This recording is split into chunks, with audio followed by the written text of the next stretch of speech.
வாழ்வில் திருப்புமுனை தரும் திருமலை முருகன். கேரள மாநிலத்தின் எல்லையில் காணப்படும் இயற்கை எழில் கொஞ்சம் மேற்கு தொடர்ச்சி மலை தொடரில் உள்ளது பண்பொழி. இங்கு சிறிய குன்றின் மீது திருமலை குமாரசுவாமி கோவில் இருக்கிறது. தென்காசி மாவட்டம் செங்கோட்டையிலிருந்து சுமார் 5 கிலோமீட்டர் தொலைவில் உள்ளது பண்பொழி. இங்கு அருள்பாலிக்கும் திருமலை குமாரசாமியை தரிசனம் செய்ய 626 படிக்கட்டுகள் ஏறி செல்ல வேண்டும். இந்த படிக்கட்டுகளின் வழியாக மலையேறி செல்லும் வழியில் இடும்பனுக்கும் தடுவட்ட விநாயகருக்கும் தனி கோவில்கள் இருக்கின்றன. கோவிலின் வடக்கு பிரகாரத்தில் தனி கோவிலில் வடக்கு திசை நோக்கி காட்சியளிக்கும் தில்லைக்காளியம்மன் இந்த தலத்தின் காவல் தெய்வமாக விளங்கி வருகிறாள்.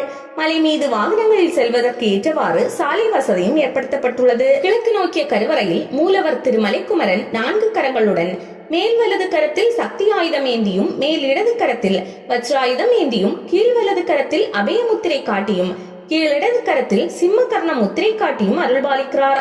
அதோடு முருகன் அருகில் வேலும் சேவல் கொடியும் இருக்கிறது. தல வரலாறு: முன்காலத்தில் திருமலை கோவிலில் ஒரு வேல் மட்டுமே இருந்தது. இங்கு பூவன்பட்டர் என்ற அர்ச்சகர் வேலுக்கு அபிஷேகம் மற்றும் பூஜைகளை செய்து வந்தார். ஒரு நாள் நண்பகல் பூஜையை முடித்துவிட்டு ஓய்வுக்காக அங்கிருந்த புளிய மரத்தடியில் படுத்திருந்தார். அப்போது அவரது கனவில் தோன்றிய முருகப்பெருமான், பட்டரே, இந்த மலை எனக்கு சொந்தமானது. நான் இங்கிருந்து சற்று தொலைவில் உள்ள கோட்டை திரடி என்ற இடத்தில் சிலை வடிவில் இருக்கிறேன். நீ அங்கு சென்று எறும்புகள் சாறை சாறையாக செல்லும் ஒரு குழியை தோண்டிப்பார். அதற்குள் சிலை இருக்கும். அதை எடுத்து வந்து இந்த மலையில் பிரதிஷ்டை செய்து வழிபடு என்றார். தான் கண்ட கனவு பற்றி அப்போது பந்தளத்தை ஆட்சி செய்த அரசருக்கு கோவில் அர்ச்சகரான பூவன்பட்டர் தகவல் தெரிவித்தார். இதையடுத்து மன்னனின் உத்தரவின் பேரில் குறிப்பிட்ட இடத்திலிருந்து முருகன் சிலை எடுத்து வரப்பட்டு இந்த மலையின் மீது பிரதிஷ்டை செய்யப்பட்டு ஆலயம் எழுப்பப்பட்டதாக தலவரலாறு சொல்கிறது.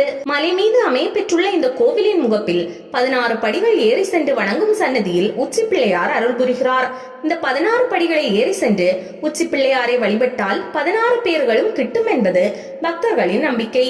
இந்த கோவிலில் உள்ள முருகன் சிலையின் மூக்கில் சிறிய காயம் இருப்பதாகவும் மண்ணில் புதைந்திருந்த சிலையை தோண்டி எடுத்த போது இந்த காயம் ஏற்பட்டதாகவும் கூறப்படுகிறது. இதனால் இந்த பகுதியில் பிறக்கும் ஆண் குழந்தைகளுக்கு மூக்கன் மூக்காண்டி என்றும் பெண் குழந்தைகளுக்கு மூக்கம்மாள் என்றும் பெயர் வைக்கும் வழக்கம் உள்ளது. மலை உச்சியில் உள்ள கோவிலின் தீர்த்தத்தை அஷ்டபத்ம குளம் என்று அழைக்கின்றனர். இந்த குளத்திற்கு பூஞ்சுனை என்ற பெயரும் உண்டு. முன்காலத்தில் இந்த குளத்தில் குவளை என்னும் மலர் நாளொன்றுக்கு ஒரே ஒரு மலர் தான் பூக்குமாம். அந்த மலரை எடுத்து சப்த கன்னிமார்கள் இத்தல முருகப்பெருமானை வழிபாடு செய்ததாக சொல்லப்படுகிறது. எனவேதான் இந்த தீர்த்தம் பூஞ்சுனை என்ற பெயரை பெற்றது. மேலும் தீர்த்தக்கரையில் சப்த கன்னியர் திருமேனிகள் இருப்பதும் இதை உறுதிப்படுத்துகின்றது. அருணகிரிநாதர், தண்டபாணி சுவாமிகள், கவிராச பண்டாரத்தையா ஆகியோர் இத்தல முருகனை பற்றி பாடல் பாடியுள்ளனர். விசாக நட்சத்திரக்காரர்கள் வழிபட வேண்டிய ஆலயமாக இந்த திருமலை முருகன் கோவில் திகழ்கிறது. இந்த ஆலயத்தில் சித்திரை முதல் தேதியில் படித்திருவிழா நடைபெறும். அதே போல் வைகாசி விசாகம், கந்தசஷ்டி, கார்த்திகையில் தெப்பம், தைப்பூசம் போன்ற திருவிழாக்கள் சிறப்பாக கொண்டாடப்படுகின்றன. இந்த ஆலயம் தினமும் காலை 6 மணி முதல் பகல் 1 மணி வரையும், மாலை 5 மணி முதல் இரவு 8:30 மணி வரையும் பக்தர்கள் தரிசனம் செய்வதற்காக திறந்து வைக்கப்பட்டிருக்கும். அமைவிடம்: செங்கோட்டையிலிருந்து வடமேற்கில் சுமார் 5 கிலோமீட்டர் தூரத்தில் பண்பொழி கிராமம் உள்ளது.